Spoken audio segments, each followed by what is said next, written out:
Welcome to the podcast where motherhood meets reinvention. I'm your host, Sharon Macy, and this is Mom to More. I'll be speaking with remarkable moms who have embraced the art of transformation, crafting their more by leveraging the skills they hone as stay-at-home moms. They'll share their experiences, struggles, and successes as they return to a former career, pursued a passion or hobby, or charted an entirely new path, giving you the clarity, motivation, and inspiration to help you answer the question, what do you want to do when your kids grow up? Welcome back. I am excited to welcome today's guest. Samantha Danielle, a Nashville native and mother of 3 teens, advocates for women's empowerment and self-care through her platform, samanthadanielle.com. As a blogger, content creator, and keynote speaker, she shares personal stories and practical tips, guiding women through motherhood and self-discovery while emphasizing the importance of self-care, joy, and purpose. And I love that. Drawing from her own experiences, including overcoming challenges like divorce and single parenthood, Samantha inspires women to embrace their worth and navigate life's complexities with resilience and self-preservation. Now, her story isn't perfect, and let's be honest, ladies, no one's is, which is why Samantha's story resonated so strongly with me. She pushed through adversity and hard seasons and encourages and inspires other moms to do the same. I know you will take to her as quickly as I did. So welcome, Samantha. I'm really thrilled you're joining me today. Oh, hi, Sharon. And thank you for such a nice, warm welcome.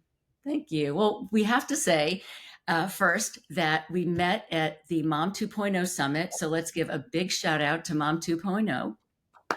Yay. Clap, clap, clap, clap, clap, clap for them for having a great event with so many different dynamic women. It was really incredible. So blessed that I met as many amazing women, including yourself, as I did. So let's jump in, Samantha. I like to start my interviews with what I call my essential mom question. And that is, how many kids do you have and where are you raising them? I have 3 teens and I am raising them in Nashville, Tennessee. Terrific. So tell me, why was it important for you to be home with them as much as you were able to do so? You know what? I feel like I kind of fell into it because there was a time where I was a working mom. But as I started to have my children, they were all really close in age. And just to be honest, childcare was really expensive. At the time I was married, and my then husband was like, it would really be great for us to, and I'll be honest, just coming from our backgrounds, we came from homes where our parents worked a lot. We had all of the things we needed, most of the things that we wanted, but we didn't really have a lot of time with our parents. And we didn't really get to have a lot of personal connection with our parents, if I'm being honest. So I think initially, the conversation started with finances. But then just on a deeper level, for me, it was always important to just be able to be there with my kids, to make sure that they felt loved, to make sure that they felt supported. And I always felt like there's no one better to raise my kids than me. And also just the safety in when your kids are smaller. Like, I knew when they got older, I'd be okay with them going more places and being in different environments. But when they were young, I just think kids are young, they're vulnerable. And I wanted to be able to be there to just like protect them and to support them and to really be able to have an impact on them at those young formative ages. And that is so important. So, and also, as we will get into, not the easiest job in the world, that's for sure. Probably the toughest job in the world. Absolutely. Now, I was noticing on your website that you advocate for women's empowerment and self-care. And I'm curious, why do these 2 pillars resonate so strongly with you? It's something that I didn't learn about until later in life. I didn't really learn how to take care of myself as a woman. I learned how to take, I was really easy for me to take care of my kids. Not to say it was an easy job, but it was easy to understand the concept of making sure that my kids were taken care of, making sure that my spouse was taken care of. Even, like my mom had some health issues, making sure that I was there to support my mom. But never did I ever put my own self on my to-do list. I never thought, oh, are you okay? I wore myself down, and I didn't just do it for a season. It was a lifestyle for me.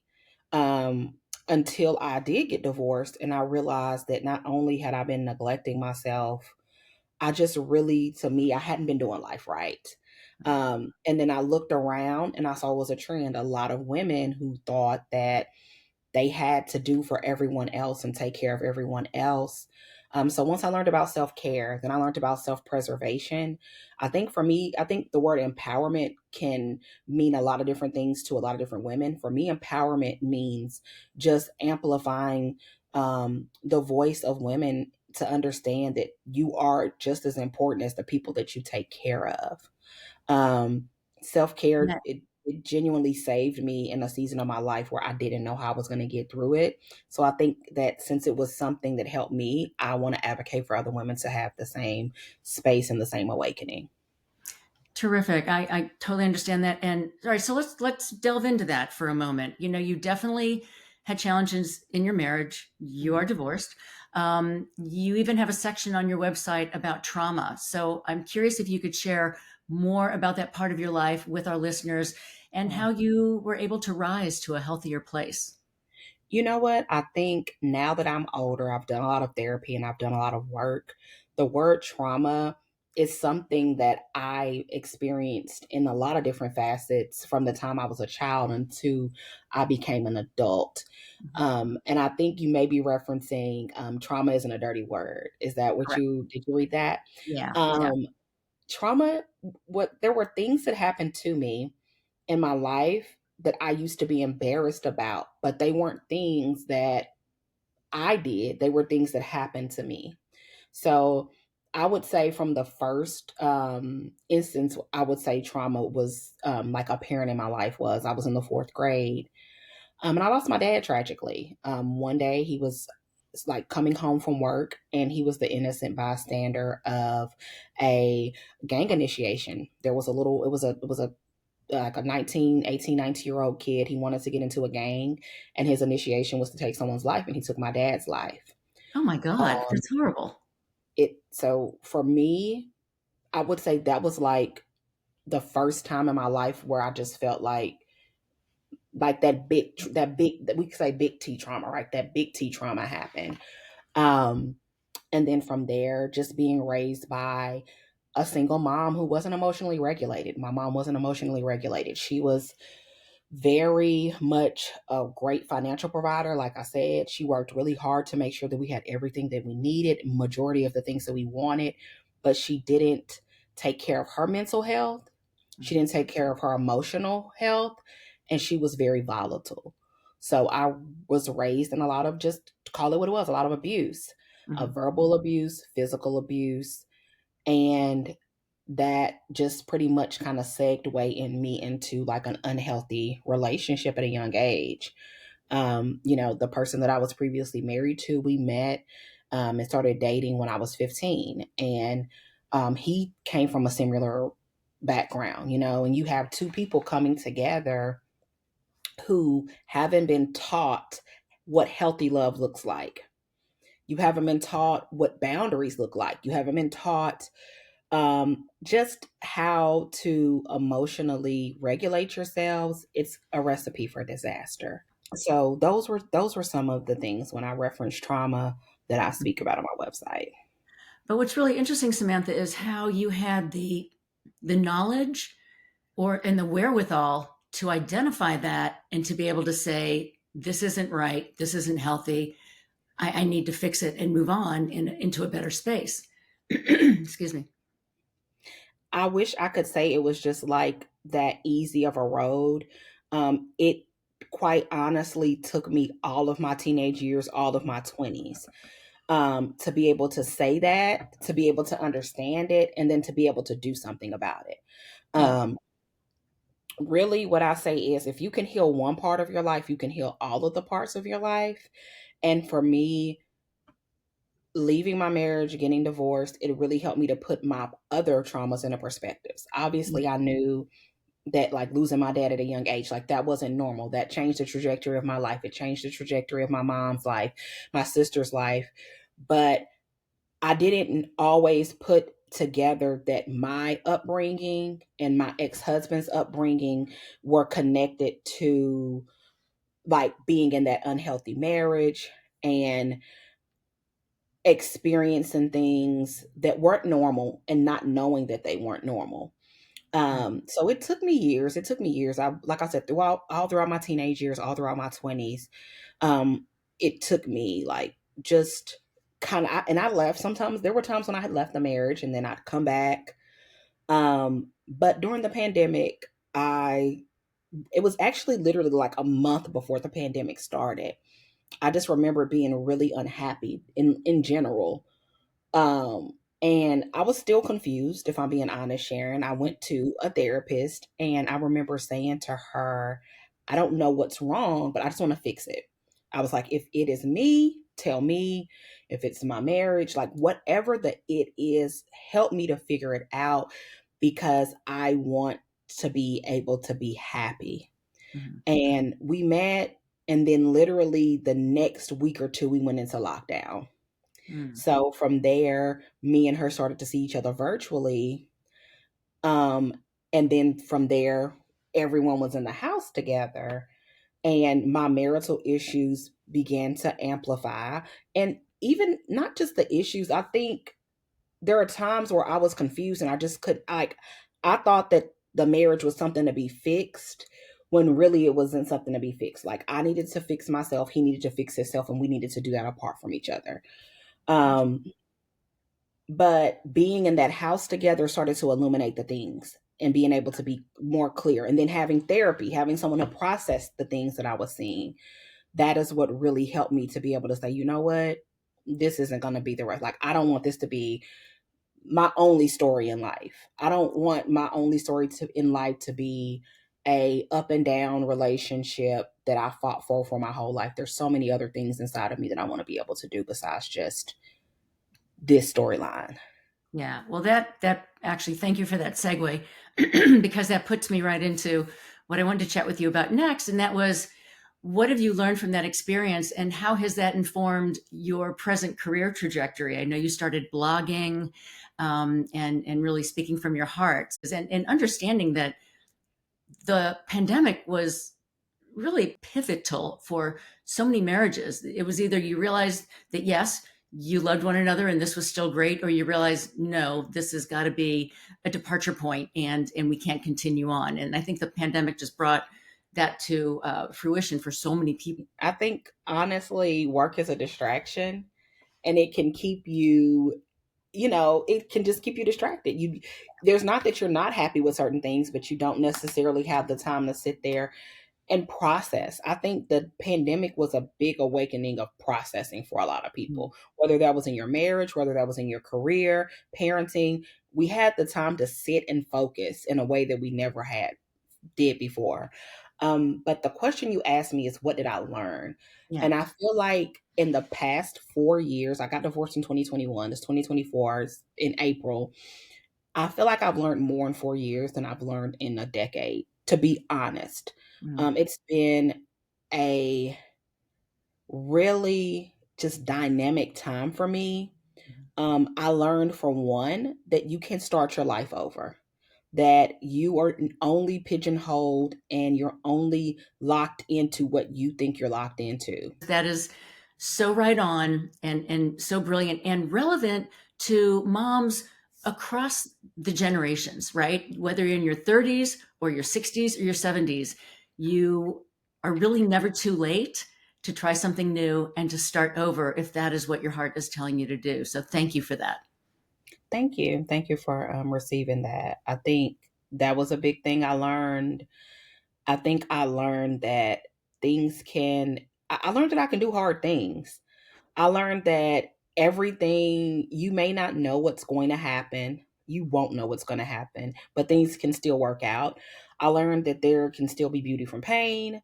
Um, and I learned mostly about the person that I am. I learned that I'm deserving of joy. I'm deserving of happiness. I'm deserving of creating a life that I want to create.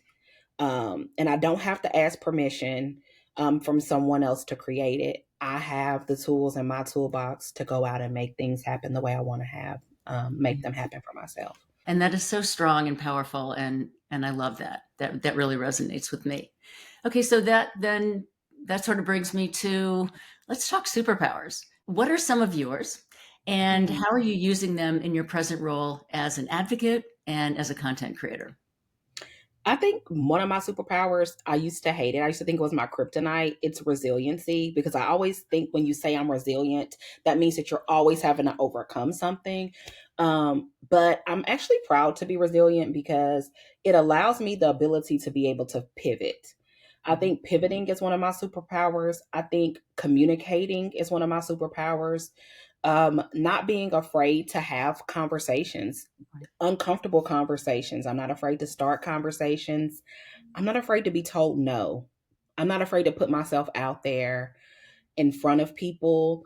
I'm not afraid to be rejected. And I think those are superpowers. I got my first tattoo when I was, I think, 33. I thought I'd never get a tattoo, but it was a poem that I had wrote to myself. It's here on my shoulder, and it basically says, "Until your story ends, begin again."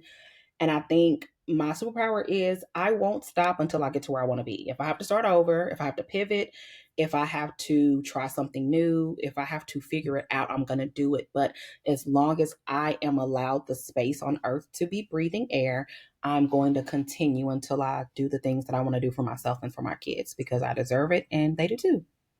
Absolutely. Oh, I love that, Samantha. And I think resiliency is, well, it's a blessing for sure. Yeah. And that is, it's empowering to know that no matter what life throws at you, that you can deal with it. And if it's good, you can fly with it. And if it's not good, you can overcome it and pivot and move on to something else. So I think those are amazing superpowers. And I thank you for sharing those. Those are Yeah. terrific. So when we spoke, you had mentioned that you were also passionate about online safety for kids. And I know Yeah. that you have spoken publicly about that. Yes. And you have three teenage kids. Yes. And obviously, you have to set the groundwork, when the kids are younger. But even as you get older, we still have to be wary of it, right? So, you know, let's talk a little more about this important subject and why we all need to be okay with telling our kids no. I think you mentioned something and you said that set the groundwork early. I think that we are all experiencing a first generation concern. I don't necessarily like to always say that social media like problem because there's a lot of fun things that you can do on social media. Like me and my daughter, we look up recipes together. We like find new makeup trends together. But I think that there isn't a lot of you can't reach back and ask your mom like, "Hey mom, how much screen time is too much?" Because screen time to my mom was like on a television, right? Right. Um, but I think the main thing that I would convey to parents is to be involved with their kids' technology use. Don't allow your child to guide you and tell you, "Oh, well, my friends are able to do this and that." Look at what your kids are looking at. Our parents used to be scared about what we were going to see on HBO at night.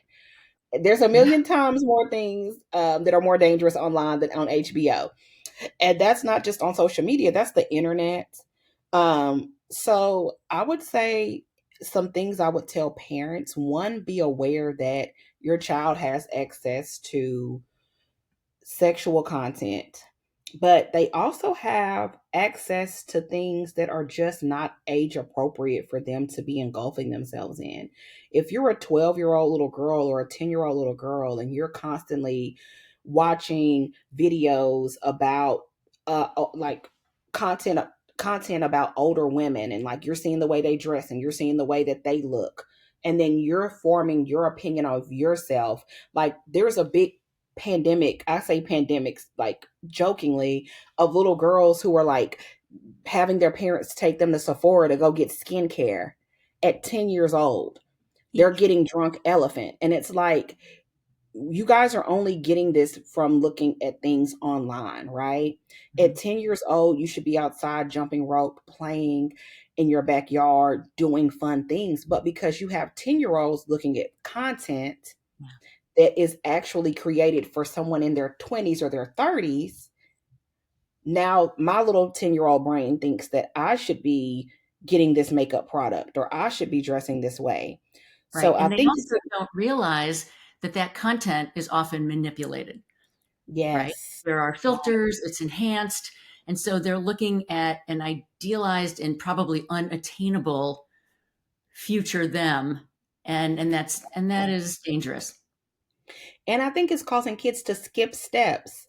Kids Mm, are going from the 3rd grade to the 11th grade. There are things that you knew were going to happen when you got older, but if you're 10 years old, you're in the 4th and 5th grade. And I'm not kidding because I worked in charter schools. Kids were drinking Starbucks in the morning in the 4th grade.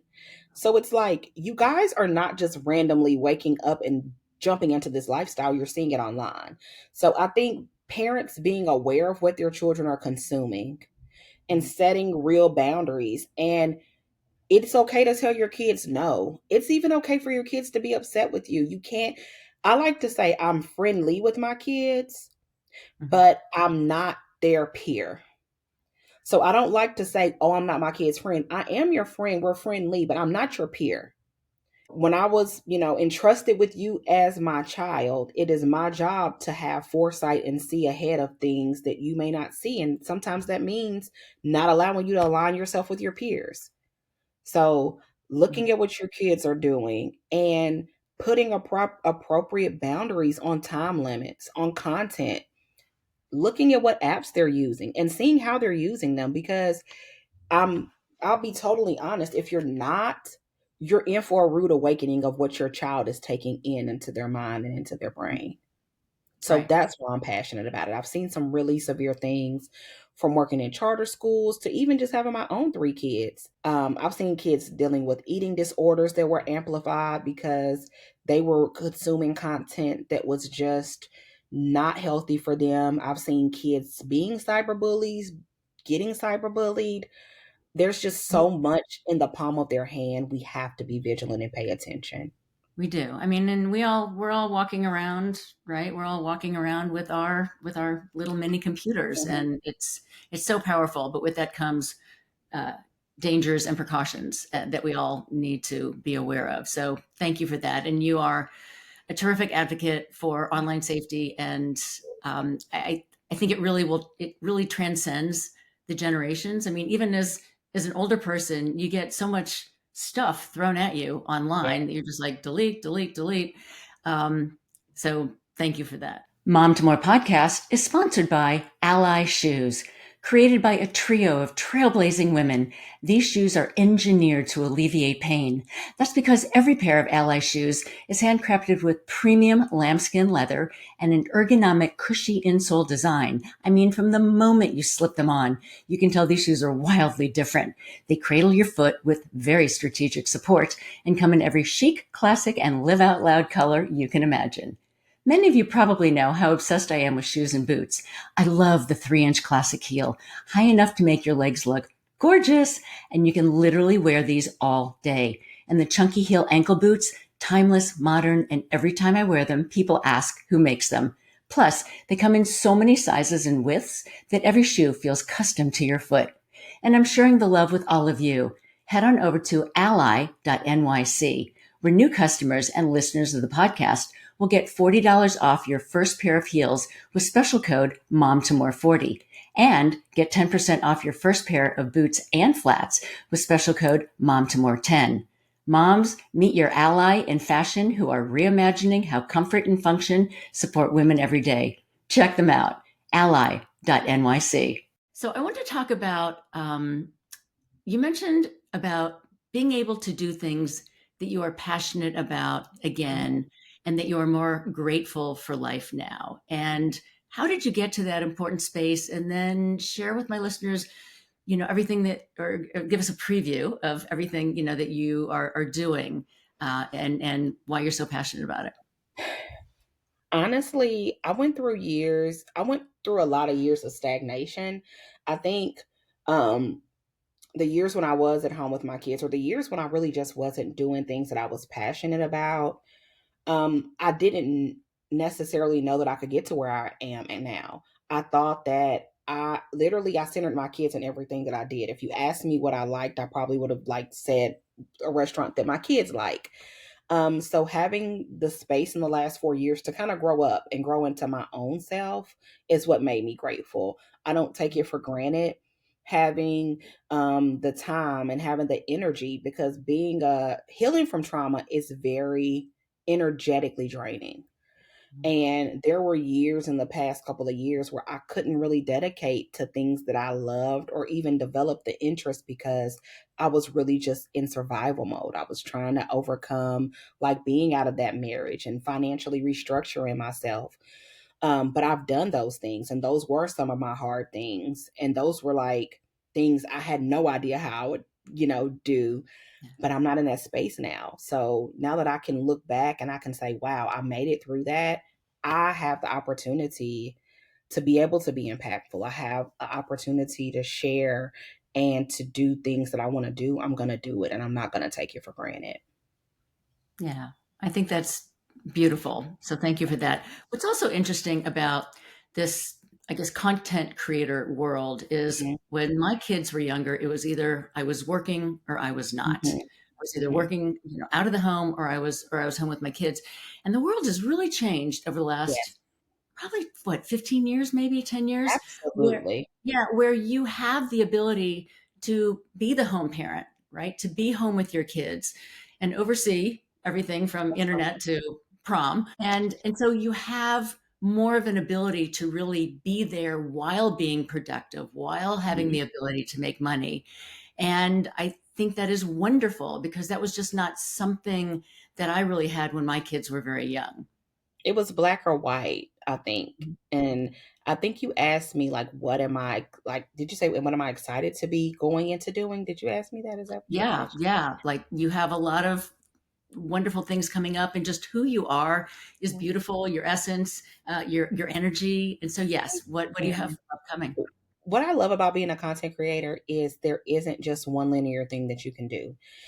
So in this past year, I've had so many fun things that I've had an opportunity to do through being a content creator that have kind of shaped me and helped me to decide what I wanted to do. One of the things that I did earlier this year was I went to Washington, D.C. to the National Governors Convention as a guest of Meta, and I was able to meet with my governor's policymaker and just share with him some of my perspectives on online safety. And then from there, I was featured on the cover of my city's newspaper. And I recently just wrote an article for them. So I just wrote an article for my newspaper here in Tennessee, the Tennessean in Nashville, that'll be coming out probably in the next month or so. That basically is just giving tips for families on how to keep their kids safe this summer. Because as you know, when kids are home, they're going to want to get into those phones even more. So, just some tips on how to keep families safe during the summer. So, that's something that I'm excited to do. I have a speaking engagement coming up in June, because public speaking and keynoting, that is something that I am really working on doing in my space of women empowerment, as well as just amplifying the message of self-care for women.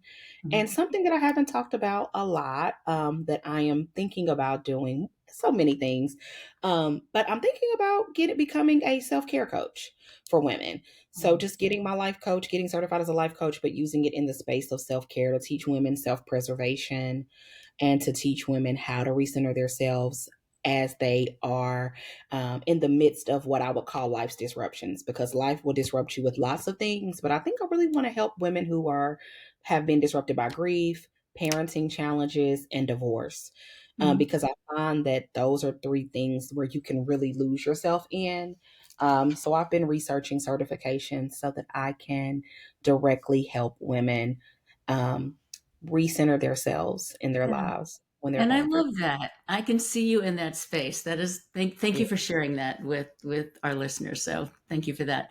So yeah. I'm curious, what do your kids think about how you have recreated yourself, and also about finding a healthier place for all of you? You know what? I think that's probably one of the things that makes me the happiest or feel the most proud is seeing my kids' respect and acknowledgement. Seeing my teenagers say, and kids, they sometimes they'll say it in little ways, and then sometimes they'll say it in big ways. But my son and my daughter one day told me like, "Wow, mom, you've really had a glow up." I was like, "Oh." Thank you. In what way? They were like, just like physically, they were like, financially, like, you really have did a lot. Like, we're proud of you. And I was just like, they didn't know, but like that literally made me want to go into the bathroom and cry because Yeah, yeah. you do like you do so much for your kids and you go through so much that like they never know. They'll and my kids will never know how bad my marriage was or how bad my divorce was or how much I had to do to even keep them safe to be where they're at now. Mhm. So just to have them saying that makes me just feel like everything is worth it. Or sometimes they'll, when they'll see me do certain things publicly or like secure certain brand deals when I went to DC or when our family was on the newspaper, like that was something that they got to be a part of because they were also on the cover of the newspaper. They were just like, wow, like I just like this is so cool. Like they'll tell me, like, I'm surprised. I didn't know that this is what you would be doing, mom. Like, As I always like to say, you never know how good you could be at something until you try, right. and you're never too old to try. You're right. So and you're younger. Yes, you're definitely on the younger spectrum of the moms that I've spoken with, but your story I thought was so strong, and that was the reason I really wanted to share this. Thank you. So I'm going to ask you a question I ask all of my wonderful moms, and that is, Samantha Danielle, what Yes. is your more? What I want my more to be is impacting women to skip some of the things that I had went through. And even if they can't fully skip it, they can come out of it quicker. My more is a keynote speaker. My more is being an author. My more is raising children that thrive. My more is being a first generation joy seeker. I didn't see a lot of joy growing up. It's being a mom that my kids can look back and say, my mom was happy. She didn't just raise us because she had to. She loved and she enjoyed raising us. Those are some of the mores that I want to be able to have put into the world in the next few years.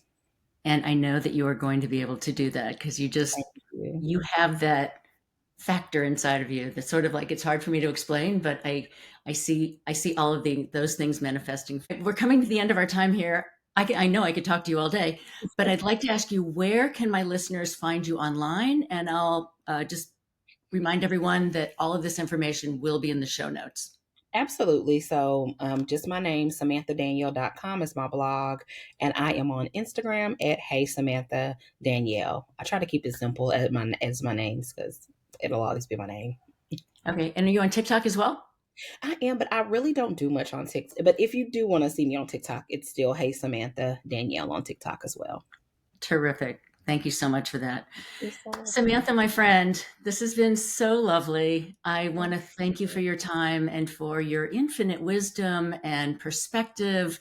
And just, you've offered up so much to the listeners. Thank you for having me, Sharon. I hope you have a great day. Before I sign off, a quick favor. I would love it if you would take a few moments to follow or subscribe to the pod. Following us means you'll never miss an episode, and it really does help the show to grow. Just go to the Mom to More show page on Apple Podcasts, Spotify, YouTube, or wherever you listen in. Tap the plus sign in the upper right corner or click on follow. While you're there, if you'd be willing to leave a 5-star rating and review and share an episode with another mom, I'd be so grateful and appreciate your support. Thanks for listening in, and see you next time.